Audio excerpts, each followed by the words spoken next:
I believe wholeheartedly Donald Trump and Butler County's J.D. Vance are the last chance to save our country politically.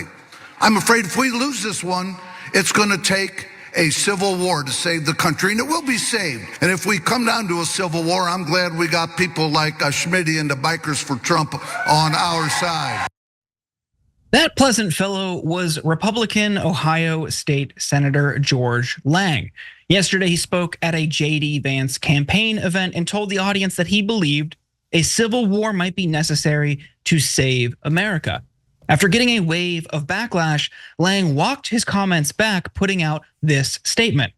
Remarks I made earlier today at a rally in Middletown do not accurately reflect my views. I regret the divisive remarks I made in the excitement of the moment on stage, especially in light of the assassination attempt on President Trump last week. We should all be mindful of what is said at political events, myself included. But Democrats, of course, argue that's not good enough. Vice President Kamala Harris's campaign issued a statement calling for Trump and Vance to apologize. Donald Trump and J.D. Vance are running a campaign openly sowing hatred and promising revenge against their political opponents. That's why a Republican official was empowered to predict a civil war while introducing those candidates. Donald Trump and J.D. Vance should denounce George Lang's calls for violence and apologize for platforming this kind of violence. Vance didn't apologize, but his spokesperson issued a statement saying, Senator Vance agrees with President Trump that we need to unite the country, and he was glad to hear that State Senator Lang walked back those comments. Cenk, is this statement, is that enough? Do you expect more? Do you expect a full denunciation? Thanks for watching. Our audience has helped build TYT into the media giant it is today. Together, we can accomplish anything. Support our work and join us at tyt.com/team. No, that's all that's gonna happen. Keep it real. So look, the Republicans use this kind of rhetoric all the time.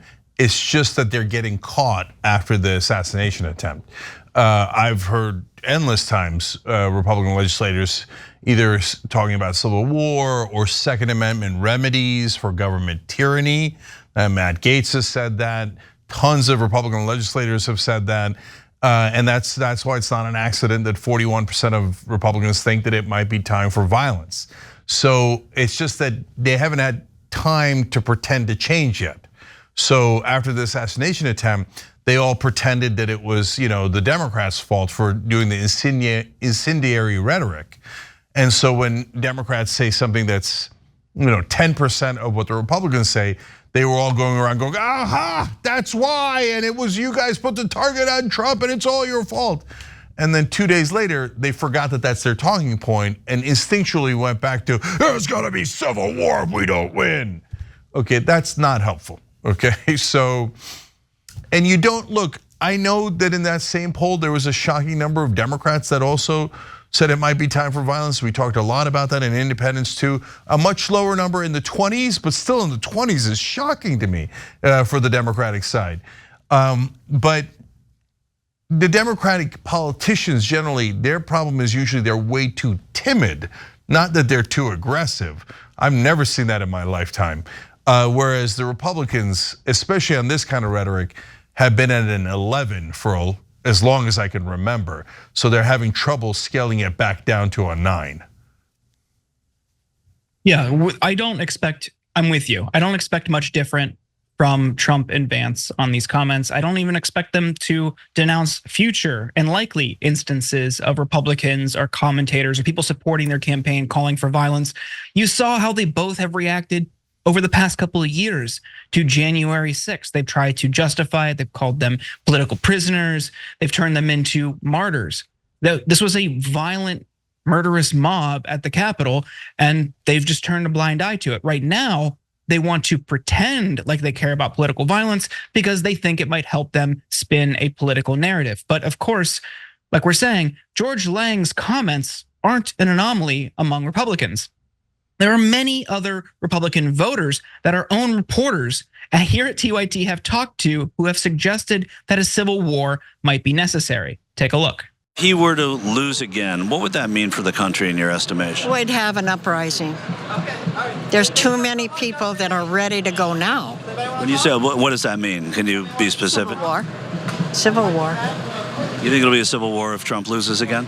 Oh, yes, I do. People are saying we're headed toward civil war. Do you believe that? Yes, we are headed toward. Yeah, it's actually really scary.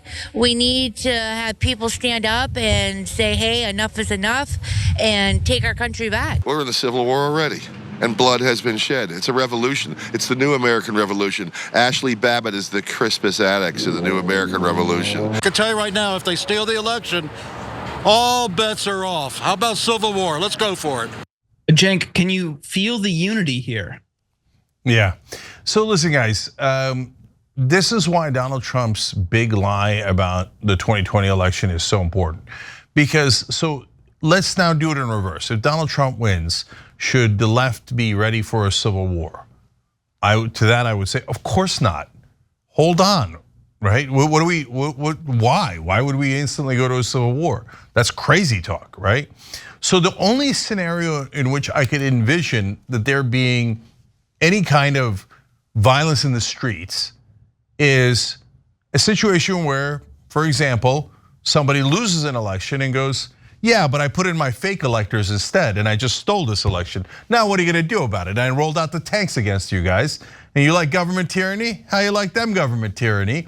And ha, you're never getting it back. Okay, well then in that scenario, certain things will be inevitable, right? Now, remember, the Republicans believed Donald Trump's lie, so they thought Joe Biden had actually stolen the election. That's why they went in and did what they did on January 6th, that extreme action. Now, it doesn't excuse any of it, especially because they're chanting hang Mike Pence as they went in, because Mike Pence wouldn't let them steal the election. But in their mind, because of Donald Trump, they thought, oh my God, Mike Pence is working with the Democrats to steal the election on behalf of Joe Biden. It's amazing that they could believe such ridiculous, insane things like that. So I say all that to explain to you guys why the rhetoric is so important. So when Donald Trump says, oh, they stole the election from you, they stole democracy from you, Hugo Chavez and the mules and the dragons and the krakens, they stole it from you. That's why they're all saying civil war if they quote unquote steal it again. And that's the other thing. Democrats very much acknowledge they could lose this election. They acknowledge it so much, they just got rid of their candidate, right? Whereas the Republicans go, no way. Since everybody I know at the local barbecue are all knucklehead Trump supporters, I think the whole country's Trump supporters, and I live inside my own bubble. So if the other guy wins, I think by definition it must be stolen because everybody I know likes Trump, right? So if they steal it that way, oh, that's it. If we lose, that means it was stolen. That means civil war. And that's why we have this horrible rhetoric just bouncing around the country nonstop, because there's one guy in particular who's a spoiled little baby, and when we took his toy away, which was the American government, he wanted to smash the toy to pieces. And that's why you're seeing what you're seeing now. I want to be clear. I don't believe, and I don't think you do either, about Lang's comment saying, well, I was just caught up in the moment. How do you accidentally call for a civil war? Like, you must have a certain level of comfort or familiarity with that concept. It must be bouncing around your mind. It could even be something that you are frequently talking about behind closed doors. The fact that that came out so easily at a campaign rally shows where their minds are at. And these are elected officials. Sure, he's a state senator, but they have proximity to power. They're part of the state party apparatus. These aren't just, I mean, I think it is dangerous when you have voters saying it because it shows this idea has permeated throughout the base, but it shows it's top down. We can't really overstate how dangerous this is. That is such a common concept in the Republican Party. There was a clip, a supercut that I made a couple of years ago that you and Anna showed a couple times of prominent conservative commentators, including Ben Shapiro, Ali Beth Stuckey, some pretty big people who repeatedly called for a civil war, including many Fox News hosts. So this idea is throughout the media, throughout the voter base, and throughout the elected officials. And if you want to compare how the right behaved on January 6th with some other big liberal mass mobilization when they were upset about the outcome of an election, I mean, look at the Women's March. That was maybe the biggest, or one of the biggest at least, mass gatherings on the National Mall. Zero violence, zero assaults, zero broken windows. People went out and peacefully demonstrated. Whatever you think about that movement, you can see the discrepancy in how each side behaves. So this political violence problem is almost entirely on the right. It is much more prevalent on the right, and Trump is stoking the coals to continue to inflame this fire. Yeah, super last thing. I could see in the heat of the moment saying fight, fight, fight, especially Trump said it. You could fight verbally, politically, etc. Nothing wrong with that. I cannot see in the heat of the moment going, hey, if we lose, let's kill the other side. That's not a thing that slips out unless you intend it. Thanks for watching the Young Turks, really appreciate it. Another way to show support is through YouTube memberships. You'll get to interact with us more. There's live chat emojis, badges. You've got emojis of me, Anna, John, JR. So those are super fun. But you also get playback of our exclusive member-only shows and specials right after they air. So all of that, all you gotta do is click that join button right underneath the video. Thank you.